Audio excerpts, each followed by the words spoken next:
जो कि सभी फरिश्ता ग्रुप वालों को तहे दिल से मैं अभिनंदन करती हूँ, स्वागत करती हूँ।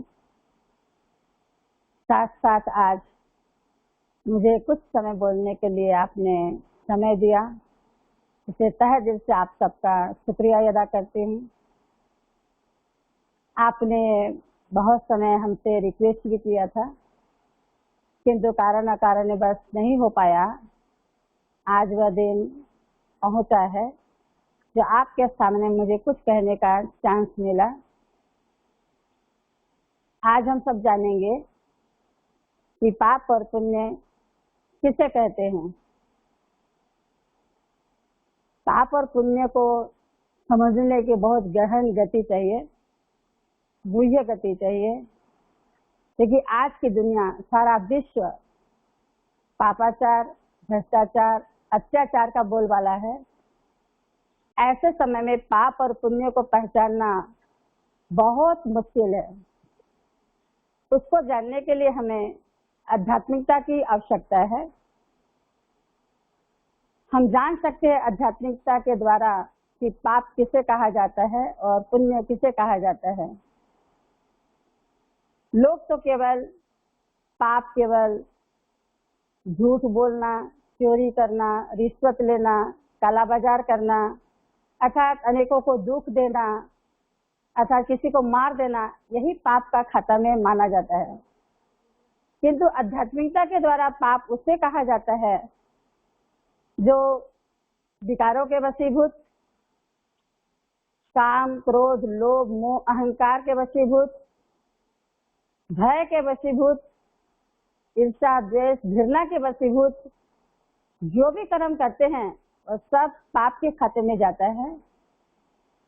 क्योंकि पाप केवल मोटे रूप से नहीं दिखाई देता, सूक्ष्म रूप से भी पहचाना जाता है। क्योंकि कई कर्म ऐसे होते हैं जो कर्म करने के बाद हम उसे पहचानने से अनभिज्ञ होते हैं। कई बार उस कर्म को हम छिपाते हैं। कई कर्म करने के बाद हमें भय लगता है। उस कर्म को छिपाने के लिए कई बार झूठ भी बोलना पड़ता है।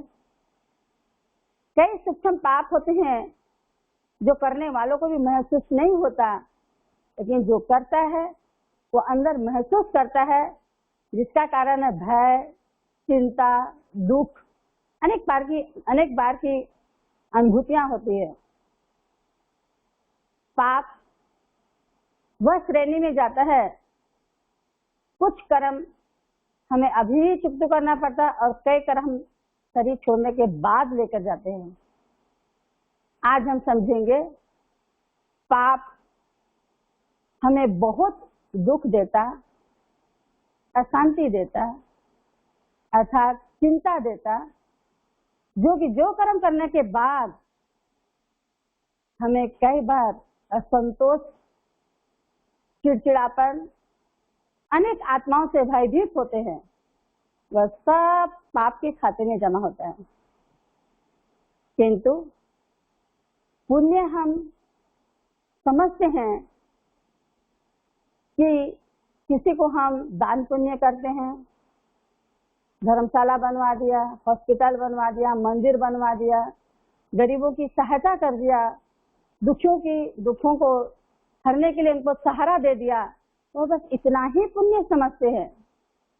लेकिन पुण्य भी सूक्ष्म है, जिससे पुण्य के खाते के द्वारा हम समझेंगे कि हमें क्या प्राप्ति होती है। किंतु पुण्य हम केवल मोटे रूप से नहीं लेते। परमात्मा के ज्ञान में आने के बाद पुण्य उसे कहा जाता है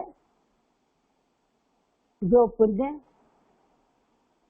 हमें सबसे पहले खुशी देता है। आत्मिक भाव में रह करके परमात्मा की याद में किया हुआ कर्म सब पुण्य के खाते में जमा होता है। अर्थात देही अभिमानी होकर जो भी कर्म करते हम पुण्य मानते हैं। परमात्मा ने भी कहा था देही अभिमानी होकर जो भी कर्म करेंगे सब पुण्य के खाते में जमा होता है।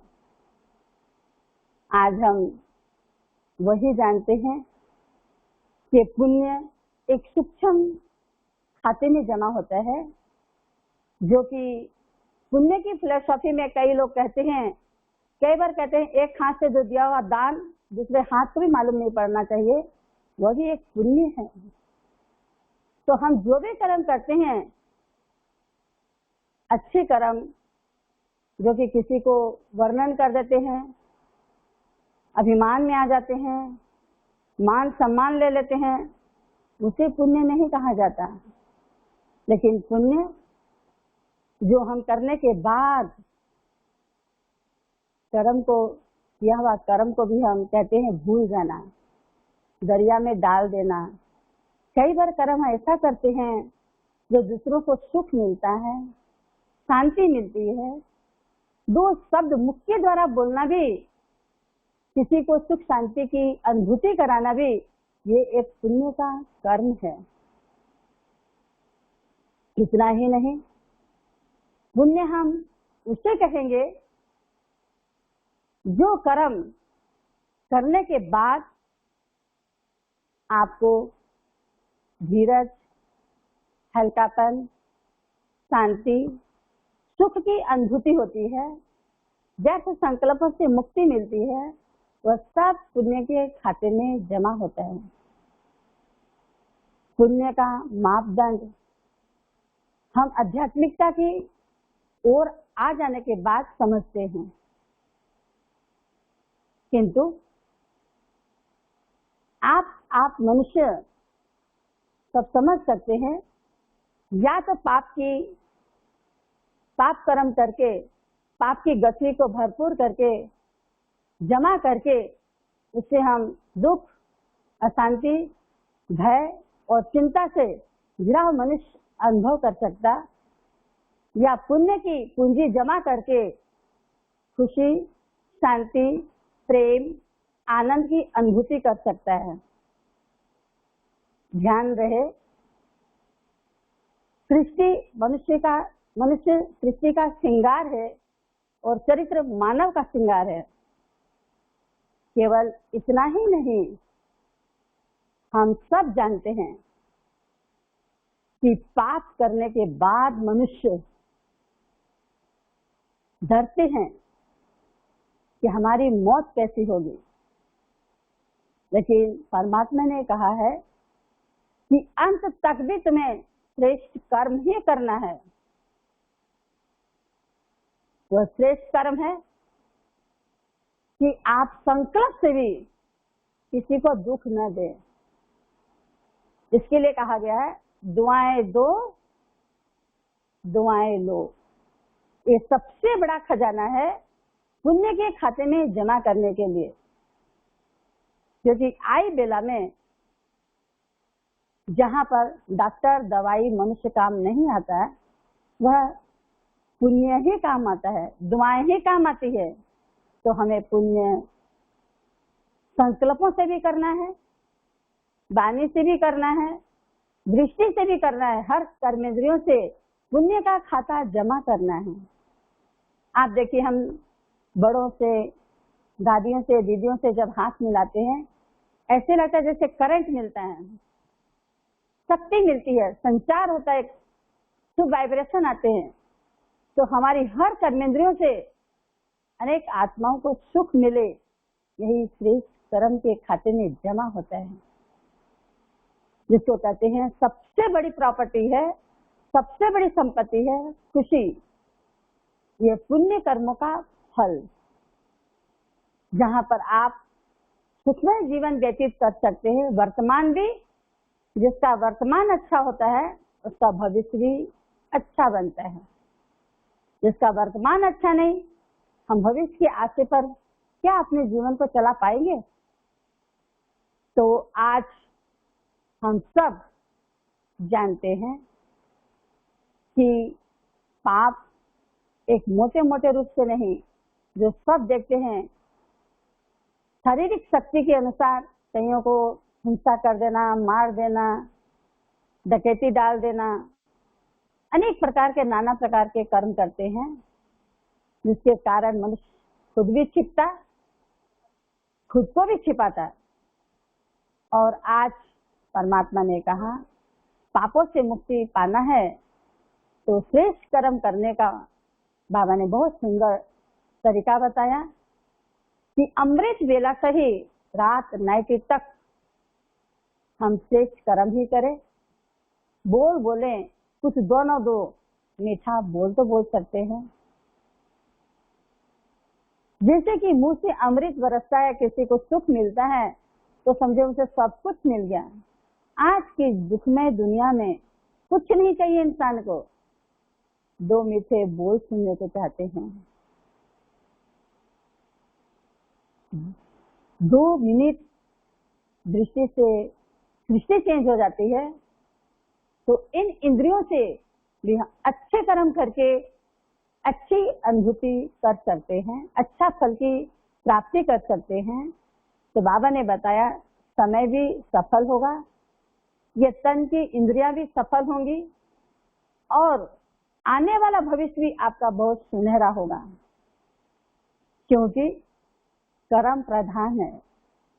जैसे राजा हरिश्चंद्र ने भी के लिए भी बताया गया, इतना बड़ा राजा था किंतु फिर भी कर्म उसके सामने आने के बाद कर्म से कोई भी छुटकारा पा नहीं सकता। एक राजा हो या रंक हो, अमीर हो या गरीब हो, लेकिन मनुष्यों की कर्मों की पहचान विपदा, समस्या, परिस्थिति के समय ही मालूम पड़ता है उनके अच्छे कर्म कब बनते हैं। आपने देखा हरिश्चंद्र का जो आगे का जन्म बहुत अच्छा था, कर्म अच्छे थे, जो जिस जन्म में वो राजा बना पूरा देश का राजा था, अर्थात उसका सुख संपन्न भरपूर राज्य था। लेकिन एक समय आया उसको सब कुछ छोड़ना पड़ा, यहाँ तक परिवार को भी छोड़ना पड़ा।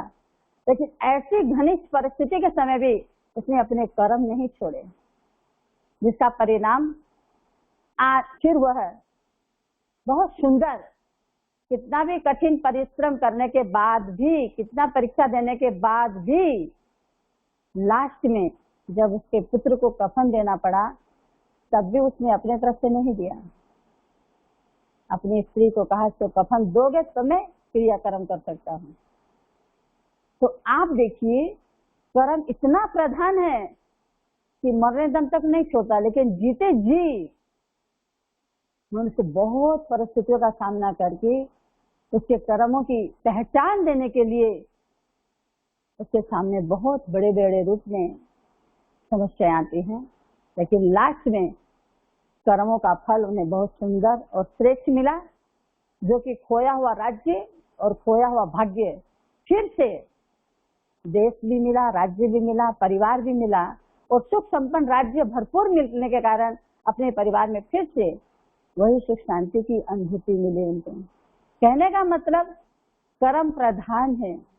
कर्म ऐसा करना चाहिए जो दूसरों को सुख मिले, अपने को भी सुख मिले। जब हमारी आत्मा गवाह देती मैंने बहुत अच्छा कर्म किया, तो आपको भी खुशी मिलती है। तो कर्म बहुत सुचारू रूप से करना चाहिए, शांति से करना चाहिए, सोच समझ करके करना चाहिए। बोलते हैं बोलने के पहले सोचो, बोलने के बाद अगर तीर कमान से निकल जाए कुछ नहीं कर सकते। ये 2.5 इंच की जीभ किसी की हड्डी तोड़ भी सकती है, किसी की हड्डी जोड़ भी सकती है। इसलिए कर्म हमारे ऐसे हो जो वर्तमान भी सुनहरा हो और भविष्य आने वाला समय हमें बहुत सुख शांति समृद्धि संपन्न राज्य का वैभव का मालिक बना सकते हैं। तो परमात्मा ने कहा है ऐसा कर्म करो जो जाने के बाद दुनिया याद करे। एक राजा चला जाए, एक महात्मा चला जाए, एक कोई महान व्यक्ति चला जाए, उसकी गाथा तो अभी तक हम सुन रहे हैं। जब आप अभी परमात्मा की याद में किया कर्म, आपको आधा कल्प के बाद भक्त आत्मा भी आपकी महिमा करे। आपके एक एक अंग की कर्म की कहानी भक्त आत्मा आपको वंदना, पूजा, महिमा करते करते आपके नतमस्तक हो जाए।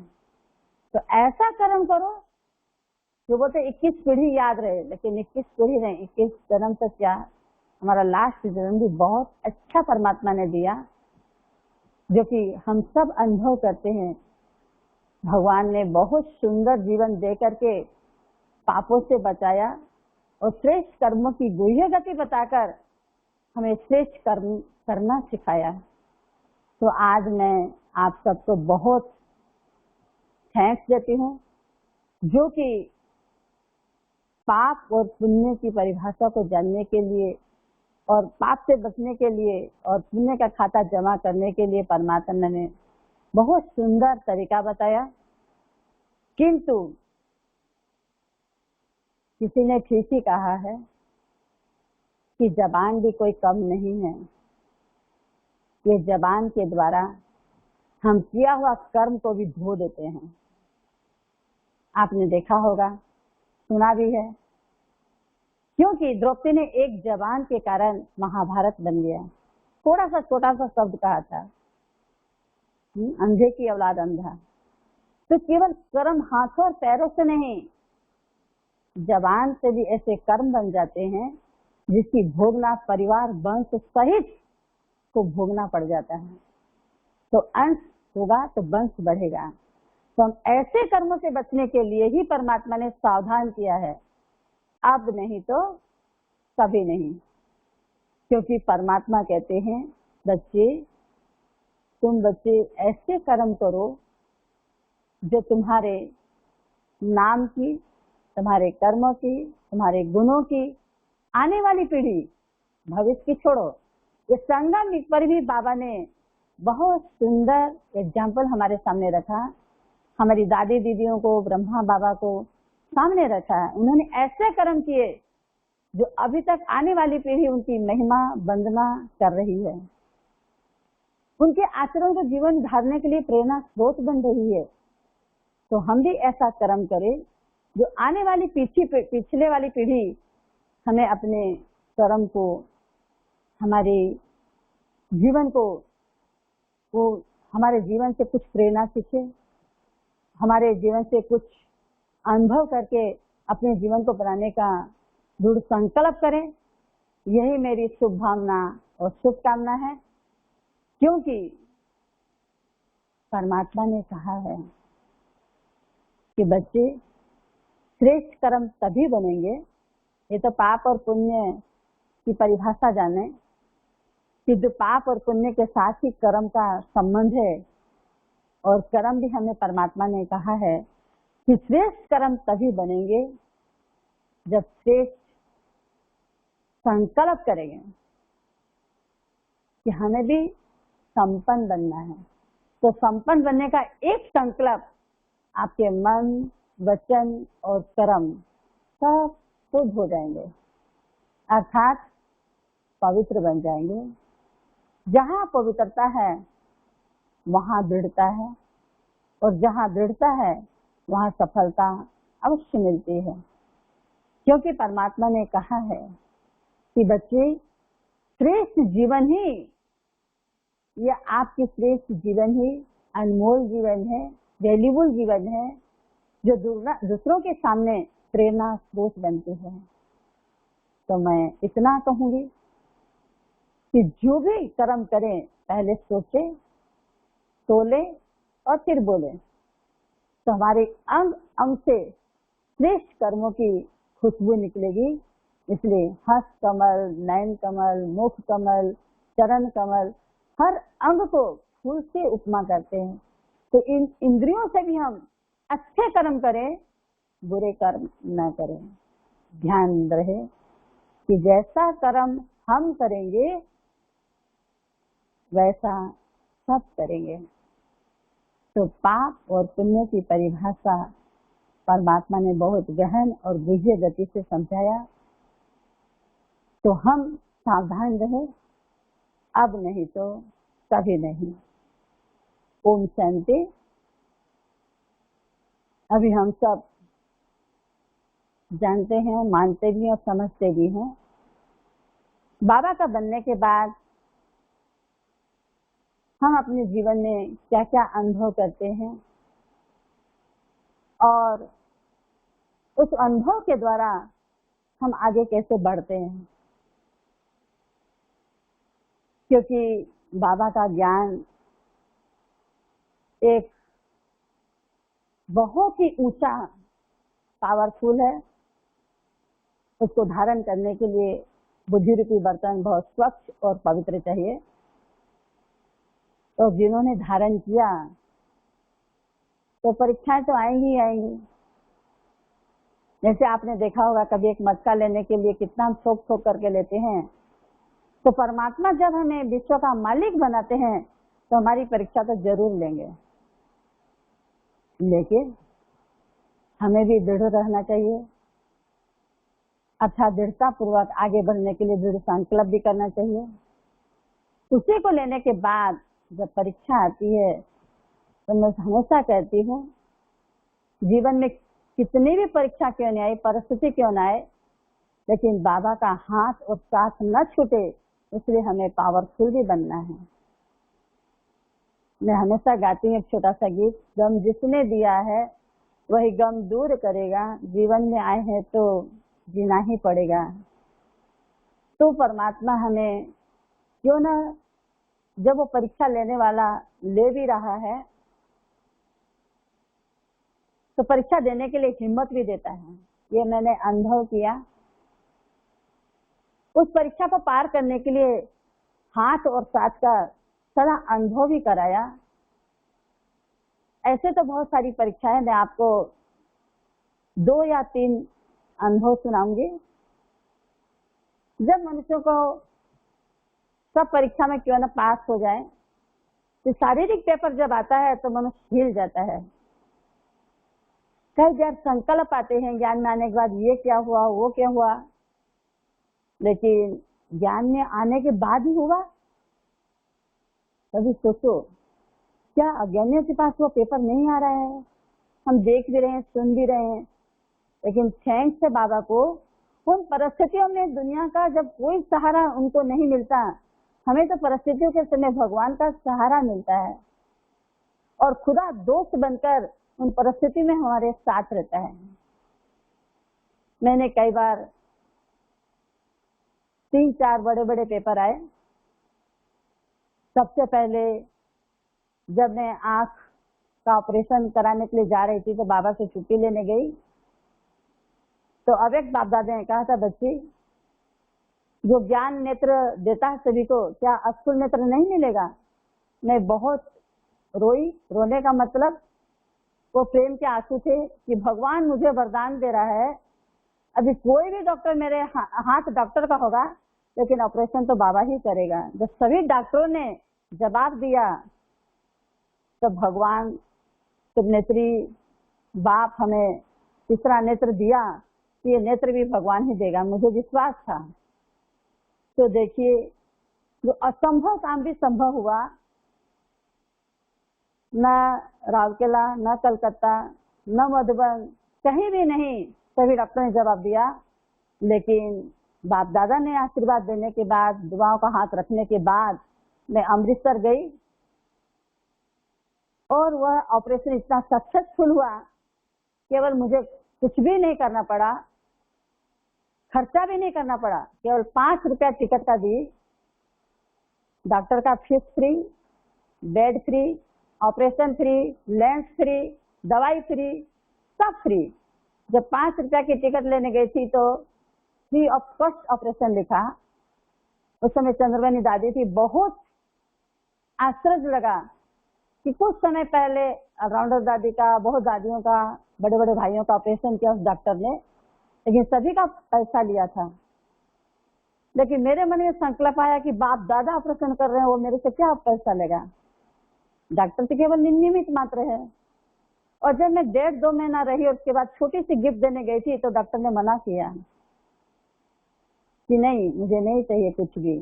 तो ऐसा क्या देखा, उसको क्या अनुभव हुआ, जो भगवान की ब्लेसिंग और मेरा दृढ़ संकल्प और डॉक्टर का हाथ मुझे सक्सेसफुल बनाया और मुझे ये नेत्र से देखने के लिए अश्रुल नेत्र भी मिला। ऐसा लगता था बाबा का हाथ, जब ऑपरेशन रूम में गई तो बाबा ऑपरेशन कर रहा है, और जब आंख का ऑपरेशन हुआ तो मैंने देखा कि सुंदर सा उस रूम में एक लाइट दिखाई दे रही, वो सुंदर सा दृश्य दिखाई दे रहा है। तो मैंने कहा मुझे आंख तो मिल गई। तो ये आंख केवल अश्रुल आंख का बहाना था। बाबा ने कहा था, बच्ची ये तुम्हारी भोगना नहीं है, योजना है। डॉक्टर तुम्हारे पास नहीं आएंगे, तुम डॉक्टर के पास जाओगे। मैंने कहा फिर ये कौन सी भोगना और योजना, मेरे को समझ में नहीं आया। लेकिन देखा मैंने कलकत्ता के डॉक्टर, राउरकेला के डॉक्टर, जब सब ने जो जवाब दिए कि नहीं ऑपरेशन होने से भी ठीक नहीं होगा, और आने के बाद उन्हीं डॉक्टरों ने फिर से देखा और बोला ये कैसे चमत्कार हुआ। लेकिन देखा दलजीत सिंह डॉक्टर, आप लोगों ने नाम सुना होगा, पूरा इंडिया में फेमस डॉक्टर था। और कुछ दिन पहले बहने उनको कार्ड देने गई थी डॉक्टर कॉन्फ्रेंस के लिए, तो भरी सभा में कार्ड भी फाड़ दिया, मिठाई को टोली को बोला गरीबों में बांट दो, तो फेंक दिया था। लेकिन कुछ दिनों के बाद आप सबने देखा होगा कि इंदिरा गांधी जब शरीर छोड़ी उसके बाद फायरिंग पंजाब में बहुत हो रही थी, तो उसी समय 8 दिन पहले डॉक्टर की बिल्डिंग में डॉक्टर को मारने के लिए फायरिंग पर फायरिंग, पूरा घर गोलियों से उनको भून दिया गया था। वो डॉक्टर बचने के लिए कहाँ जाए वो सब सोच रहा था, खाली कोई चारा नहीं था। लेकिन जब बच गया तो उसे कुछ अनुभूति हुई होगी, जिस कारण से ब्रह्मा कुमारियों को इतना पैसा लिया लेकिन मेरा फ्री ऑफ कॉस्ट ऑपरेशन किया। और बाबा के महावाक्य सत्य हुए कि बच्चे तुम्हारी ये भोगना नहीं है, योजना है। तो मैं बहुत खुशी से नेत्र लेकर के कलकत्ता आई। दादी दीदी से बहुत प्यार मिला। ऐसे तो मैं संतरी दादी और निर्मल शांता दीदी के साथ रह करके बहुत पालना ली, बहुत खुशी मिलती थी, माँ बाप के जैसे पालना देती थी। और इतना बड़ा परिवार के बीच में रही, मेरे को पता ही नहीं चला कि मैं कोई संसार छोड़ के आई हूँ, कि वो किस प्रकार का त्याग की हूँ, कुछ महसूस नहीं हुआ। लेकिन कुछ समय के बाद फिर समय पलटी खाया। जब मैं राउरकेला आई तो ऐसे तो 2-3 ऑपरेशन हुआ, गोल ब्लैडर का, यूट्रस का, लेकिन लास्ट में जब कैंसर हुआ तब मैं कुछ घबराई। कुछ एक दिन मैं बोली बाबा फिर ये कौन सा पेपर हुआ। तो बाबा बहुत सुंदर से, मुझे जैसे लग रहा कि मेरे को कुछ नहीं हुआ, ये हमको ये घूमने फिरने के लिए एक बहाना था, ये खेल पाल करने के लिए बहुत मनोरंजन का साधन बनाया लगता है। लेकिन जब मैं उस रिपोर्ट को लेकर के आई मधुबन में, तो एक भाई बहुत हिम्मत किया और बोला तुम मधुबन से वापस आ जाओ, हम आपको बम्बई या और कहीं ऑपरेशन कराने ले जाएंगे।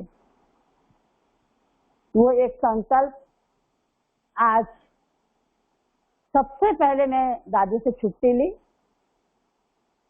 कुमार का दादी ने मुझे बहुत प्यार से कहा कि विमला तुम्हें कुछ नहीं होगा, तुम आराम से जाओ और आराम से आना ऑपरेशन करा के। बहुत सुंदर से दृष्टि दी, टोली दी, बहुत हिम्मत दी और मैं आई। उसके बाद जब मैं निर्मल शांता दीदी के पास गई, दीदी ने कहा विमला कौन बोला तुमको कैंसर है, कैंसर है दूध में घोल के पी जाओ, नहीं कुछ नहीं हुआ है। मैं उस समय भी थोड़ा मुस्कुराई।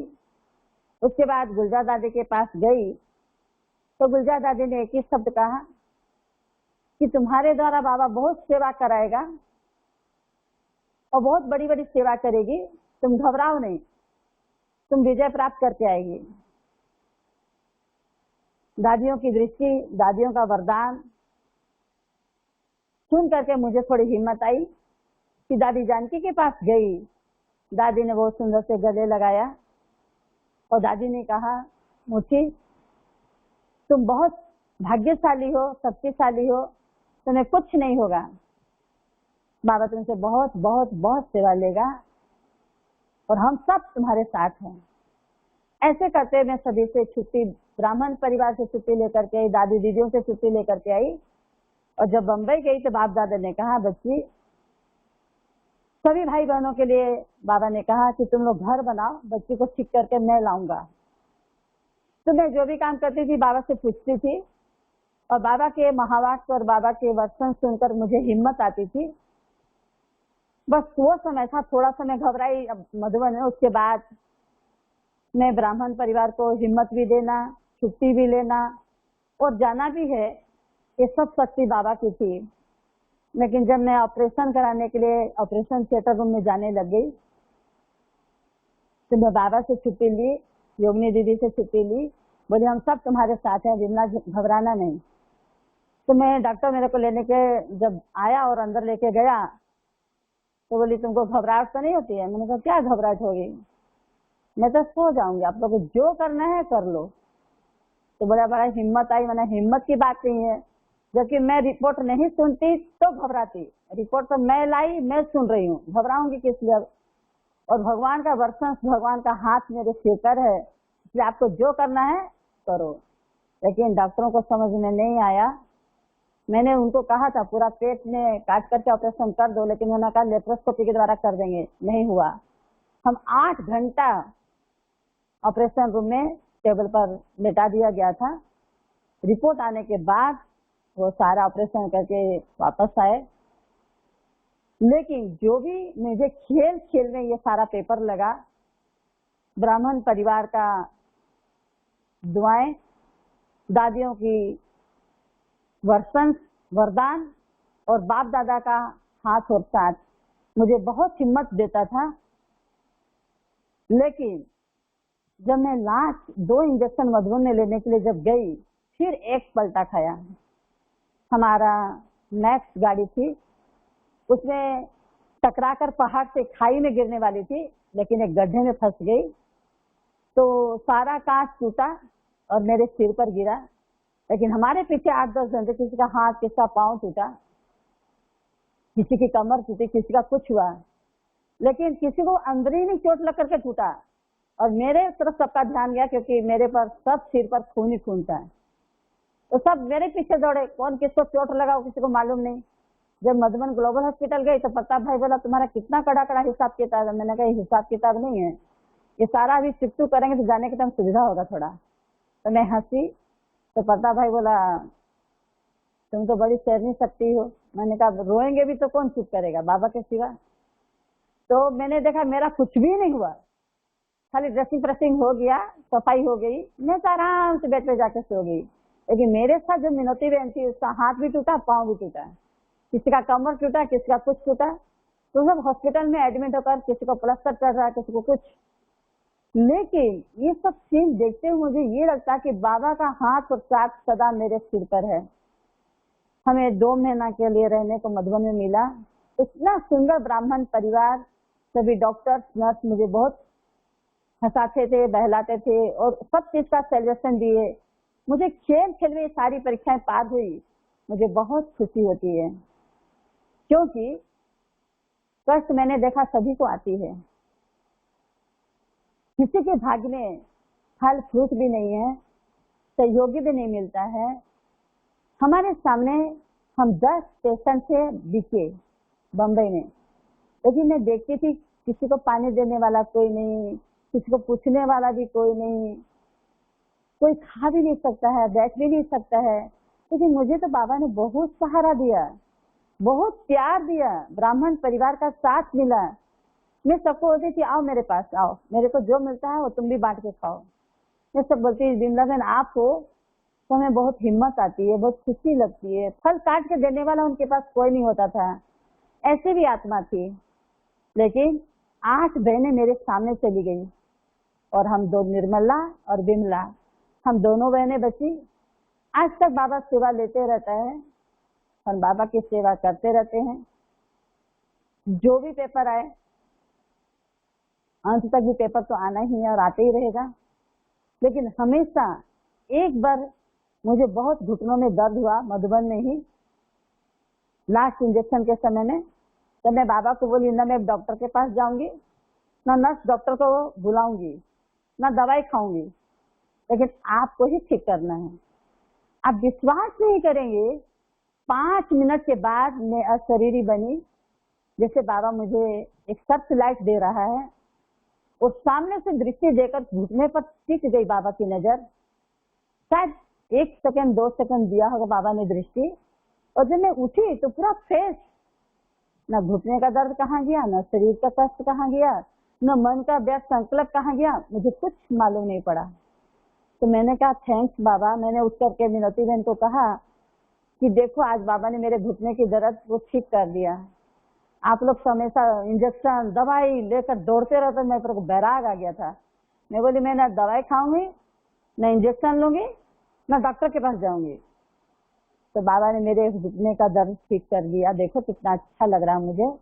और उस दिन का दिन और आज का दिन घुटनों का दर्द नहीं होता है। बाबा को थैंक्स, शुक्रिया बाबा।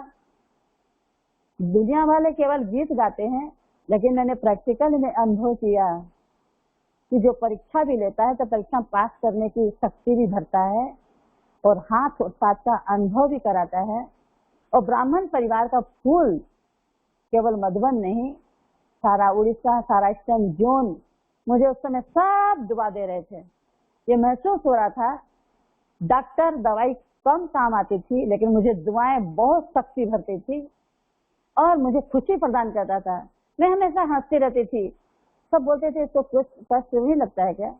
मेरे को कष्ट नहीं था, देखने वालों को कष्ट लगता था कि कितना तकलीफ हो रहा उनको, लेकिन मुझे कुछ कष्ट अनुभव नहीं होता था। भले 4-5 दिन थोड़ा बहुत होता था, लेकिन जो भी होता था मैं बाबा को 2 बजे 3 बजे उठ करके बोलती थी, बाबा मुझे ये थोड़ा सा दुख हो रहा है ना, ये दर्द हो रहा है ना, तो बाबा ऐसे हाथ फेरेगा, ऐसा बाबा सुनता, जो दुख दर्द भी खत्म हो जाता है। कोरोना काल में आप सबको ने भी बहुत अनुभव किए होंगे, क्योंकि कोरोना तो बाबा ने कहा मैंने नहीं भेजा, माया और प्राकृतिक है, लेकिन सचमुच वो कोरोना के साथ साथ भगवान की भी कोरोना बरसी है। जितने बीके वालों को कोरोना पकड़ा होगा या पकड़ता है अभी भी, तो बाबा का हाथ और साथ सबके ऊपर रहने के कारण सभी विजयी बने। उसमें हम भी थे, क्योंकि हमारी सेंटर की 8-10 बहनों को करना हुआ, लेकिन सबसे ज्यादा हम 2 बहनें सीरियस हुई। एक तो हॉस्पिटल पहुंच गई, लेकिन मैं हॉस्पिटल नहीं जाऊंगी जिद में रह करके सेंटर में रही। लेकिन भले ही 2 महीना लगा, लेकिन बाबा ने फिर से ऐसा डॉक्टर के साथ जोगाजोग कराए, जो रात को 12 बजे फोन करो तो पेशेंट को राय देने के लिए तैयार था। बहुत सुंदर डॉक्टर मिला और वो मुझे हर समय दवाई देते रहते थे, इलाज के लिए बताते रहते थे, सांत्वना देते रहते थे। तो ये सब कहने का मतलब है, बाबा का बनने के बाद भले ही पेपर क्यों ना आए, लेकिन बाबा को कभी नहीं भूलना चाहिए। कितना पेपर क्यों आता है, मैं बाबा को क्या फायदा, मैं बाबा का बनकर कई लोग संकल्प आता है कि नहीं, क्या दुनिया वालों को रोग दुख शोक नहीं झेलता है? उनका तो कोई चारा ही नहीं है, उनका कोई सहारा ही नहीं है, लेकिन हमें तो भगवान का सहारा मिलता है। अरे मरो तो भी तो हंस हंस के मरो, क्या जाता है? मरने से बढ़कर बड़ा पेपर कुछ भी नहीं होगा, और मरेंगे तो हंसते हंसते मरेंगे। यही हमारे लास्ट तक की पुरुषार्थ है, और यही पुरुषार्थ हमारे भविष्य में भी सुखमय जीवन, शांतिमय जीवन बिताएंगे। खुशी खुशी से सभी देवी देवता रास विलास करेंगे, और यही यहाँ का वर्तमान पुरुषार्थ और शक्ति की प्रारब्ध हम जमा कर रहे हैं। तो कर्मों को जान करके और कर्मों की गहन गति को जानकर कर्म को कभी भी छोड़ना नहीं चाहिए। मन को स्ट्रॉन्ग करके अपने जीवन में सुख शांति का भरपूर आनंद लेना, ये हमारे ब्राह्मण जीवन का अधिकार है। हम किससे लेंगे? बाबा से तो ले सकते हैं ना। भले ब्राह्मण परिवार कुछ समय के लिए साइड हो सकता है, लेकिन बाबा कभी भी साइड नहीं होगा। जिसके साथ बाबा का साथ है, पूरा ब्राह्मण परिवार हमारे साथ है। ये मुझे मैंने को अनुभव होता है कि कुछ भी हो जाए, किसी को साथ मिले ना मिले, लेकिन मुझे तो ब्राह्मण परिवार, दादी दीदियों का प्यार साथ हमेशा साथ रहता है, जिसके कारण हर परिस्थिति में मैं हंसते हंसते पार करने की हिम्मत रखती हूँ। अच्छा, ओम शांति, ओम शांति, ओम शांति।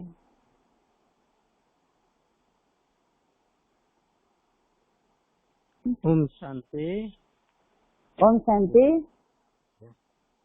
ओम शांति।